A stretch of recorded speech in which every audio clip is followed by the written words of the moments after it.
তিন দেশ একসাথে যখন ইসরায়েলের বিরুদ্ধে আকাশ কাঁপানো হামলা চালাচ্ছে, তখন এক পারমাণবিক শক্তিধর মুসলিম দেশ তাদের কাঁধে কাঁধ মিলিয়ে দাঁড়ায়। সে দেশ হল পাকিস্তান। পাকিস্তানের জাতীয় পরিষদ কাঁপিয়ে দিয়ে এক ঘোষণায় প্রতিরক্ষা মন্ত্রী খাজা আসিফ সাফ জানিয়ে দেন, আমরা ইরানের পাশে আছি। সকল মুসলিম দেশগুলোকে ইসরায়েলের বিরুদ্ধে ঐক্য গড়ে তোলার আহ্বান জানান তিনি। ইরানের জন্য এই ঘোষণা এসেছে এমন এক দেশের পক্ষ থেকে যার ঝুলিতে আছে পারমাণবিক বোমার চাবি।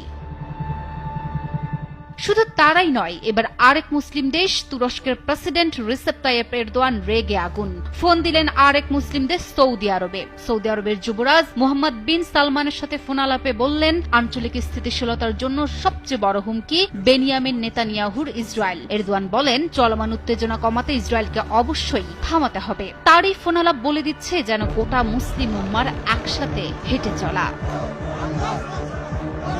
এই কয়েকটি মুসলিম রাষ্ট্রের মনে আজ একটাই লক্ষ্য, ইসরায়েলকে মোকাবেলা করা। একদিকে যেখানে ইসরায়েলের বিরুদ্ধে ইরান এবং তার মিত্ররা প্রতিরোধ করে তুলছে, অন্যদিকে পুরো মুসলিম বিশ্বের নেতৃবৃন্দ একত্রিত হচ্ছেন। এটাই মুসলিম উম্মার প্রকৃত শক্তি। একতা যখন বাস্তবে রূপ নেয়, তখন আর কোনো পরাশক্তি দাঁড়াতে পারে না।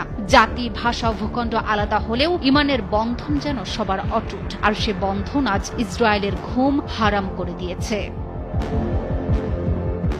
Desk report.